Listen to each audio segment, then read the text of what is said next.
Well, hello. We're here for a new episode, RLG Cast, the show that has yet to be named. We're going to be ranking Superman. I'm here with Johnny Donuts and Gomez Adams. So, to continue this show, Grizzly Adams did have a beard. All right, so we're going to be ranking all the Superman movies live action. Justice League does not count. Superman 2, the Richard Donner cut, is a completely different movie, so that will be on this list. We are allowing it. And we're just going to jump into this. There's 8 movies. We're going to go 8, 7, 6, 5, 4, 3, 2, 1. And we're going to start off with JD.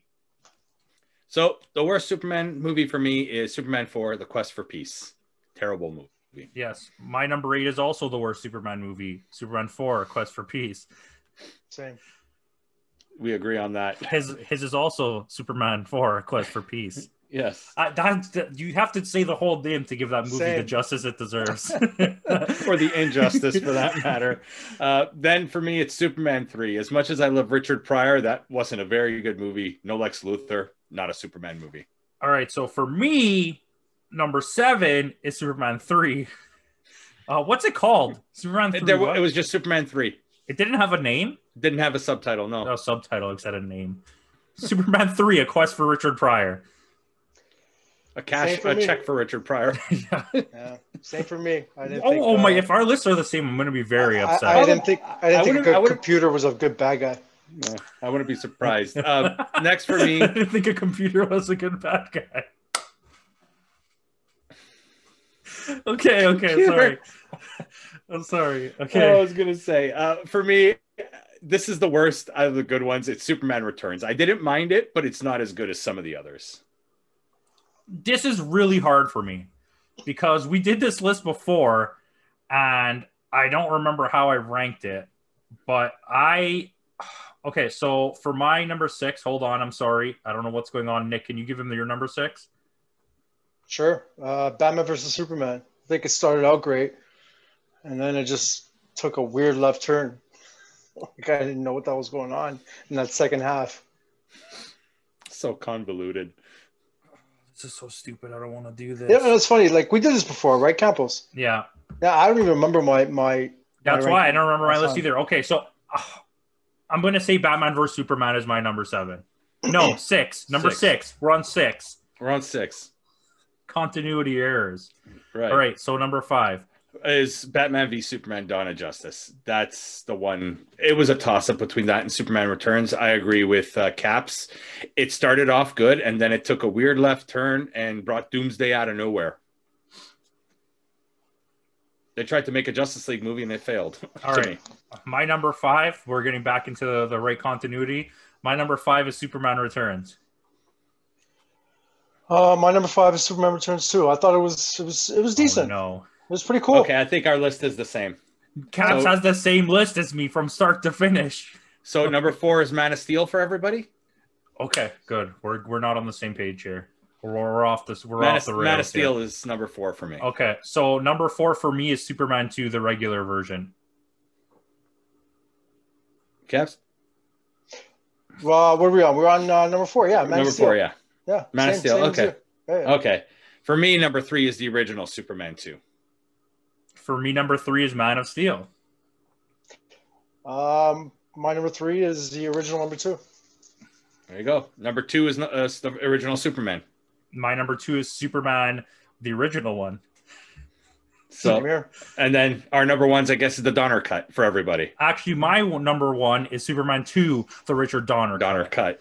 Say the whole name. The whole name. The whole name. Yeah. I guess we all agree on that. That is the best Superman movie ever made. Yeah, I definitely think so. And I guess we didn't let you say your number 1. What's your number 1, Caps? No, I'm the same as you guys, but I guess like for the casual viewer who hasn't really seen the movie before, why don't you guys maybe point out some of the bigger differences between the Donner cut and the theatrical cut. So I will point these out after I say anyone who just came here for the list, there's your list. Thank you for watching. Now we're going to open the table for discussions, and Johnny Donuts is going to tell us what's the difference between the 2 movies. For me, it was more Marlon Brando. Anytime you have more Marlon Brando in the film, it's a good thing. Like, I love Marlon Brando as an actor, and it fleshed out the Jor-El Kal-El relationship in that film. it's just a different film altogether. I can't remember exactly what the major differences were, but it was more of a continuation of the first one. If you got to watch the first and the Donner cut together in order to get the whole span of that film, it filled more of Donner's vision in that film. Yeah. Did they ever explain why they took Brando out and that's the theatrical cut? Like, so Brando was only in the movie because of Richard Donner. And then when they fired Richard Donner, he said he didn't want his scenes to be in the movie, so they took it out. But it's something like that. Or something? I actually watched like a whole documentary about it. It was pretty interesting. The producers of the movie, I can't remember the names now, but it was Richard Lester that took over from Donner. Yeah, they put him in place because he was like the Ron Howard or J.J. Abrams guy that's just he was like a yes man. He's the house guy that you put in that says yes to everything and somehow makes a good enough movie that you won't care anyways. So did like Brando like threaten to sue if he just were included? He signed on to work with Richard Donner, so he said I don't want to be in the movie. So they're like they can't force him to be in the movie. He's under contract. He signed the contract with his rights, right? But the Richard Donner cut is just so much better. It makes so much more sense. If anybody is a fan of the Snyder cut and doesn't like the Whedon cut, this is the exact same thing. One movie is like a pure studio movie. It's happy-go-lucky, Superman, fun time. Where this movie, it's still like it doesn't make Superman a dark character or anything, but the movie is much darker in tone. And Superman is like the hope, and he's the reasoning behind it, which is like I think what the new DC movies are missing is that Superman being like this bright, shining light of hope, where the beacon of hope. Yeah, he's not in those movies. He's like Batman that flies, and it's very strange. But the one movie is like it's just so dumb. Like everything about it's not even that bad of a movie, to be honest with you, Superman 2, but like. Even Superman Returns. I actually like Superman Returns, especially because it's literally made just to replicate the original movies. Well, they say Superman Returns takes the continuity after Superman 2, not after, like, it retcons 3 and 4. 3 and 4 don't exist with Superman Returns, right? Yeah, that was the point. That was the whole point, right? And Brandon Routh did a fantastic job. I like Brandon Routh as Superman. He had that chiseled jaw that they were kind of, but what I find about Superman Returns was they tried too much to make him look like Christopher Reeve. Yeah, he does look a lot like him. He does, but let him be his own character. Let him be his own person. You know what I mean? Don't force Christopher Reeve on a guy who's not Christopher Reeve. Nobody can replicate Christopher Reeve. Yeah, I just thought it was still a decent film. Like I thought the CGI was good. Overall, it told a really good story. Say what you will about what's his name there. I forgot the guy who played Lex Luthor there. House of Cards guy. Kevin Spacey. That's it. Say what you will about him. He did an okay job as Luthor. Really liked Parker Posey in that film as well. He's a fantastic actor. Absolute piece of garbage, but as a human being. But a great actor. And I don't even think any of the choices of that movie are bad. This is the issue with Superman Returns. I'm not even going to say Bryan Singer did a bad job directing, but he brings too much of the formula of X-Men into this movie. And he also, like you said, it's too similar, even though I get it, it's trying to be like those, but it could have tried to be its own thing. And the general story is so simple. Like, this is such a 70s villain. Like, he's trying to create land out of nothing.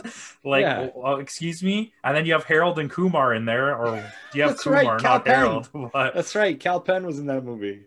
And it's just like, it's not even bad. It's just, and you introduce the son of Superman, right? The kid. And it's funny because no one would, like, I don't know. It's an underappreciated movie, but it's not that good. Was it Isla Fisher that was the Lois Lane in that? No, it's I don't remember her name. She's a pretty famous actress. Honestly, I don't remember her name. I don't remember the name either. Kate something, I think. But yeah. And speaking of X-Men, wasn't Cyclops in the movie? Yeah. Yes, he was. Cyclops he was Lois Lane's fiance. James Marsden. Also, Cyclops. Sonic's buddy cop partner. Yes, he was. Looking her up now. Kate Bosworth. Kate. See, I was right. I got one name. You were right about the Kate, yeah. But yeah, so that's under. It's under, and it's an underappreciated film. I agree with that. It gets treated like it's absolute garbage, and it's not. It's a pretty fine superhero movie. It's just you have to be willing to accept what it is. Like if you're going in there and you want Man of Steel, or you're going in there and you want Avengers, it's not that. No, they had a really cool scene with the bullet though. That's amazing. That scene and the scene where he has the car. When he catches the car. When he imitates the Action Comics cover with the... Even when he gets the plane at the beginning, when he lands the plane and you could see the ripple effect from him holding it and the whole, that's cool as shit, man. The aftershocks of the... Yeah, it was effects-wise, it was a really good film. For that time. I remember I watched it in theaters. Yeah, I think so. I watched it opening weekend. And I was so happy. I was like, oh, this is so cool. Because at that point, we didn't have any of the new style. That was the most advanced superhero movie we had got, right? You had think about it. It was 20 years. It was 20 years since the last Superman movie, right? Because Quest for Peace was what, 86, 87? Yeah. Yeah. So it was in 20. That's the first Superman movie in 20 years. Yeah. And up to that point, all we had was Blade, which nobody even knew was a superhero movie. You had X-Men, the trilogy, which Bryan Singer didn't make the third one because he went to go do this. And then you had Spider-Man and the two Fantastic Four movies and Daredevil. Daredevil, yeah. Oh, yeah, Daredevil. I forgot about that. Ben Affleck. I mean, to be honest with you, this is so off topic, but the director's cut of Daredevil is not that bad. No. It's completely watchable. I think that's a couple... Kevin Smith did a few rewrites on that one. Yeah. That actual story is mostly... derived from his comic. Yeah. What's it called? Oh, I don't remember. I don't remember either. But that's Kevin Smith has a few good ones. Yeah, he had a really great run on Green Arrow. That Green Arrow run is arguably my top 5 comic books ever written. He did a good Batman Cacophony. He did too. Cacophony was good, but the other one sucks. The Widening Ire, yeah. Cacophony was really good. And his run on Green Hornet is not bad either. That's right. But yeah. But the Clerks comics suck. Yes, the cartoon show, on the other hand, yes, fantastic. Jay and Silent Bob. Do you know what's funny? There was a Jay and Silent Book comic book, or Jay and Silent Bob, and I bought it, and it's not very good. And then they made a Jay and Silent Bob movie, an animated movie, which is beat for beat the comic book. There's no difference at all from the comic book. I was like, did you really just perfectly copy this? It's so sad. The Blunt Man and Chronic movie, the cartoon movie, right? Was, yeah. When was this? About 10 years ago? Was it? 8 to 10 years ago? It's been a while, Blunt Man and Chronic. Yeah. That's when he started going, that's when Smith went into a different direction with Red State and Tusk and... I don't appreciate his quasi horror comedy movies that are have a message, an underlying message. And Justin Long, you can fuck off. The only way I want to see Justin Long is as a gay porn star and Zack and Miri make a porno. Okay. Yeah, no, it's that one. Yeah, I didn't mind Red State all that much, but Tusk was just Red State. It doesn't feel at all like a Kevin Smith movie though. No. Not at all. If you didn't see his name on it, you would not know that it was his movie. You would have just thought it was a social commentary movie. How did he go? This is how you know you're watching our podcast and we're not talking nothing about our subject. But how did he go from being one of the best, most accurate, realistic dialogue writers to just complete nonsense? I honestly think it was his podcast. You think so? I think with his podcast, if you listen to those early days of Smodcast, he had some out there ideas. That's where the whole idea from Tusk came from. He literally put it to the internet. I heard about that. He literally put it to the internet and asked the internet whether he should make the movie. And I don't know whether the internet was trolling him or not. They said yes, and he made the movie. The Canadian trilogy. Yeah. Yeah. Which the third one never came out yet, did it? No. But I barely made it through Yoga Hosers. Yoga Hosers. Oh yeah, not. He's come a he's fallen a long way. Anyways, subscribe to us if you want to see the Kevin Smith episode because it'll happen eventually. It'll come. But yeah, so Superman 4 is just a complete train wreck. I don't even really want to talk about that. Superman 3 has a completely uninspired, cocaine-fueled performance by Richard Pryor. Yep. Superman versus a supercomputer. There's interviews of him when they made that movie of him just talking about how much cocaine he did that day. Well, I'm sure the check was huge at the time. At the time, Richard Pryor was one of the most highly sought after comedians. Him and George Carlin were probably the biggest at the time. Yeah. And when did it come out? 82, 83, somewhere around there. Yeah, the first one is what, 78? 78 was the first one, yeah. And the second one is like 79. No, right 80. after, yeah. 80. And then it was like 84 and 87. 83 and 87. Yeah. Yeah. So it's it was, that's how bad Superman 4 was. Like I said earlier, it took him 20 years to make another Superman movie. I mean, you wouldn't even realize realistically how bad Superman 2, not bad, okay, I'm exaggerating, but you wouldn't even know that it was not that good of a movie if the other version never came out. Like, you would be fully accepting of this version of Superman 2. And shout out to Niagara Falls and Superman 2. Yeah, there you go. Shout out. Shout out to Margot Kidder, who was Canadian. There you go, see? From the Yukon. I mean, if you count that as Canadian. It's a terrible, sure. It's a place. Anything north of the border. All is 7 people. Even Alaska's Canadian. Yeah, Alaska should be Canadian or Russian. Or one or the other. That's off topic. Welcome to Geography. Kevin Smith Geography. So there's Leonardo, New Jersey, and there's nothing else. But yeah, so Caps, why don't you tell us about Man of Steel? Well, what is it to say? I think it started from the beginnings, right? But it kind of introduced them into more of a modern world type deal. Can't remember the name of the Henry. What's his name? Cavill, whatever you want to call him. Yeah, Cavill, same name. Did a great job. He's a great Superman. He is. I mean, I know there's like that bit of controversies right now. Like he's in and out for the next film, I believe, or I don't know what the deal is. I think he's out. Yeah. So this is what I heard. I'll give you every other week. I'll give you quick rumor updates for anyone out there who cares. Apparently, they're trying to get Christian Bale to come in and replace Michael Keaton in the Flash movie, and Cyborg guy is saying that he's willing to do anything to get into the Flash movie, and Henry Cavill might come back and make a cameo thing again, like how they were supposed to do it in Shazam and it didn't work, in the next Shazam movie. Okay. That's all rumors. It's not fact. Yeah. No. Let Henry Cavill focus on Geralt and The Witcher. He doesn't. I don't even like that show, so don't do that. Okay, I've read the books. I've played the games, so for me. Yeah, well, you're a fan, so there you go. Yeah. And so is Cavill. That's why he does the character justice too. I mean, that makes sense. Man of Steel, to expand on Cap's point, Man of Steel, for me, it was a good film. It was an okay film. Yeah, great performances by Cavill and Michael Shannon. Like, I liked Michael Shannon as Zod. It's the script I found was a little weak. Like we were saying earlier, Superman is supposed to be this beacon of hope, and I didn't feel any hope in that film. I didn't care about him at all.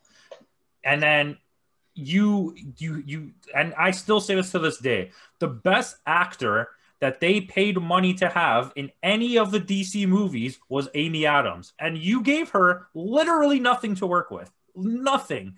She spends the entire movie of BVS, which we'll get to, running around looking for a piece of something, then finds out she doesn't need that, and then goes to look for another thing.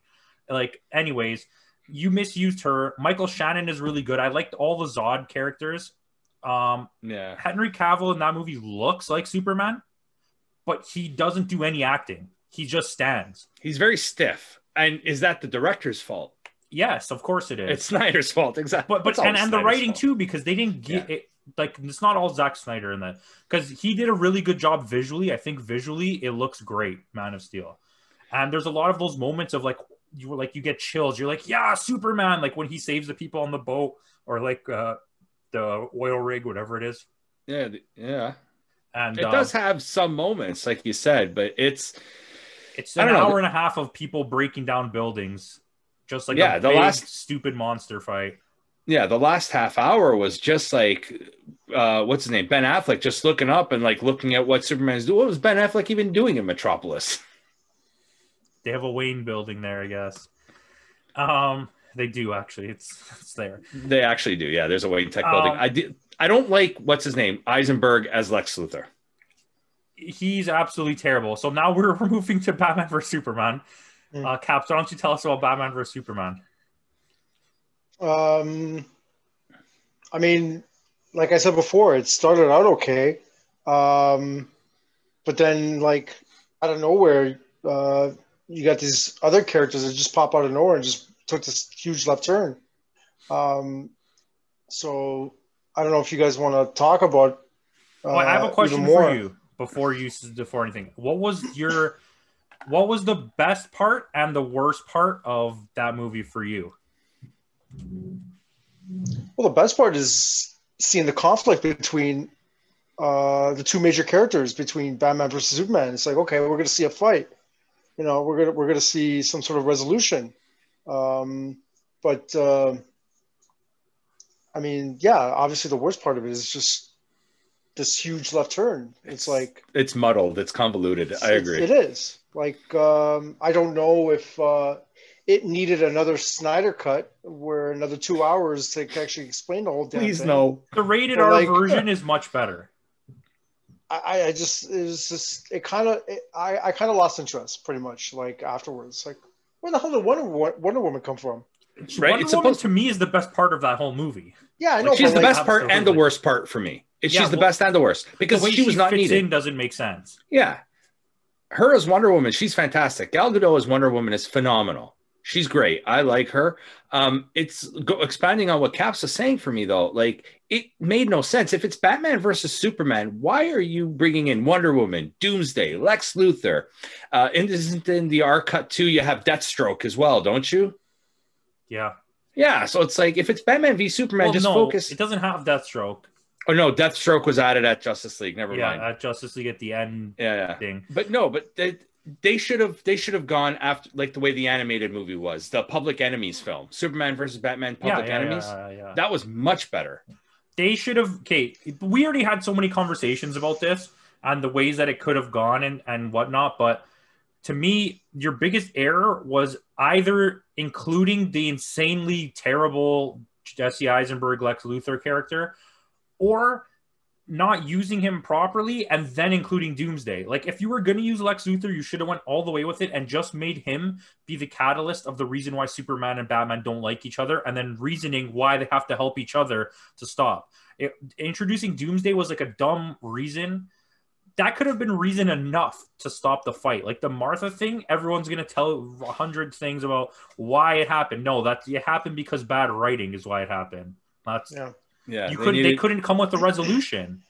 They could have just been like, yo, 400 comic book writers that work at DC. Can you give us something to help us with? No, cool. Let David S. Goyer keep writing. Right? You could ask Jeff Johns, Scott Snyder. There's so many people you could have asked to write that for them that Goyer is. Let's not get started. I honestly would have had Scott Snyder all over that.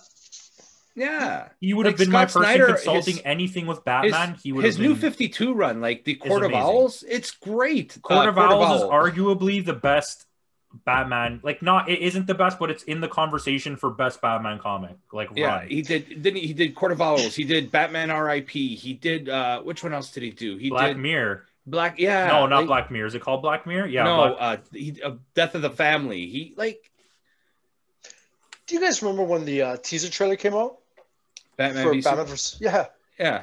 Like, there was no Wonder Woman in there. There was no Doomsday. There was no. It just showed that clash where he's wearing the Dark Knight armor that he wears in the Dark Knight Returns, and they're clashing. That's all you really. I remember that. Do you remember the hype behind that? Because it was such a great teaser trailer. It's like, oh, they're gonna go at it, and then all of a sudden I see the next trailer that came out, and it's like, what the hell is Wonder Woman doing? That was all rewrites. Right. Like, I'm guessing like when they filmed the trailer, I think there was a lot more rewrites after that. Like it wasn't finalized. The trailer was what I'm going to assume happened was they pre-filmed all of those scenes so that they had it so they could make a teaser trailer out of it, and then went back and filmed like the rest of the movie around that. Because that's why you see a lot of stuff that's in the trailers that's not in the movies. Wait, the number one movie for that is Suicide Squad. Like the whole trailer is not in the movie. Yeah. And even in the rated R version, none of those things are in it. It's 15 minutes longer and none of those scenes are in it. Let's not talk about that disaster. But the rated R version of BVS is like 40 minutes longer and it's way better. The story makes sense. But this is my point. You shouldn't have to have another cut of a movie for the movie to make sense. I think the studio, for me, it's Warner, but that's the thing. Warner Brothers is also afraid of releasing a rated R movie. You know what I mean? Like they want more, the more people that can go see it, the better it is, right? So if you make your movie rated R, you lose what, 30-40% of your audience that want to watch Superman and Batman? And as a DC fan, I can tell you right now that the fan base is all edgelords that are like, yeah, bro, say the F word. Superman said the F word. Superman, yeah. But there's a way to, like, okay, if you want to swear in your movie, swear in your movie. Like they do it in the animated films. Like they say and shit they do it well all the time. They do it well. It fits the continuity of the film. Absolutely. Superman doesn't say the F word just for the sake of saying the F word. Superman is not that guy to begin with. No. Batman, I could see Batman dropping a couple F-bombs here and there. But yeah, I think they don't want to lose that theater revenue. So they, you got to see it in 3D and you got to see it in surround stereo or whatever it is, like all these different convoluted ways you can see a movie. So they're trying to maximize their revenue with a PG-13 film. And then when it's later released on home video, well, you can own the original and you can own the rated R. So they double their... I'm totally okay with that, but the difference between the two cuts shouldn't be a complete nonsense movie and the movie making sense. I get it if you want to take out scenes for it being rated R or them pushing it too far for the type of characters you have, but like completely ruining the story of the movie to just do it is like completely stupid to me. I think they're just trying to target two demographics, the young kids and the mature audience. Well, exactly. They want the theaters to be everyone to come watch it, which is what he said. And I'm okay with that, but at least make your theater version make sense. Yeah, you can easily cut out the swearing. You could tone down the gore. Like, there's ways to do it. I mean, we haven't had one director's cut, I don't think, at all in the whole Marvel universe yet. But I mean, say what you will about the Marvel films. The Marvels are, I don't want to say perfect, but they're good the way they are. Because they have an established thing that continuity, they're doing, which is like at DC, the biggest issue they had was not even that the movies were bad. It's not that they picked the wrong people. It's the way that they chose to execute the universe. You immediately on your second movie were like, yeah, Avengers. Like, what? Wow. Yeah, they're trying too hard to catch up so fast, right? Yeah. Because they were 10 years behind Marvel, and they're like, oh shit, Marvel's doing this. We better catch up. Look, Wonder Woman worked, Aquaman worked, Shazam worked, Man of Steel worked, Birds of Prey was fine. You had then it was like once they started there's a few stinkers though. Yeah, Suicide Squad because they pushed too hard for a team up. BVS, they pushed too hard for a team up. Justice League, they pushed too hard for a team up. That's exactly what it is. You could have you should have let Snyder make 3 Superman movies. Let him make the trilogy. Yeah, I agree. Let him make the trilogy, because going back to the animated, like the Suicide Squad animated film is great too, or the Assault on Arkham. Yes, not Hell to Pay. I don't like Hell to Pay. Hell to Pay, but the Assault on Arkham one was great. Yeah, I agree. What's his name? Olivia, the guy who directs them all. Oh, I don't know. I don't know any of those directors for the animated movies. He's directed like a few of them. Sam Olivia, I think is his name, or something like that. But he's done a great job, like directing some of these new 52 films. Yeah, I'm very excited. The Long Halloween looks great. Justice Society looks great. Yeah, there's a few good ones coming down the pipeline. And Long Halloween, the second part is going to be a rated R film. Yep. So it's like there's a way to do a rated R, like, but do it right. Well, look at the Dark Knight Returns, part 1 and part 2. They executed that flawlessly with a rated R. I think even Red Hood is rated R. I don't. Yeah, and I think so's Killing Joke, isn't it? Yeah, but Killing Joke sucks. Yeah, the film is. But I'm just saying, the comic is amazing. Oh yeah. Yeah. So I don't have anything else. Caps, do you have any final say here? You kind of got shut out there when we started yelling about comic books. up and away. He was like, okay. You lost me. All right. Well, I don't have anything else. Anyone have anything else? All right. Thank you for watching. Sucks. Yeah, Superman 4 sucks. The other ones are all watchable. give them a chance. Superman Returns, give it a chance. Man of Steel, give it a chance. You know, holla back. Thank you for watching. Let us know your favorite one in the comments.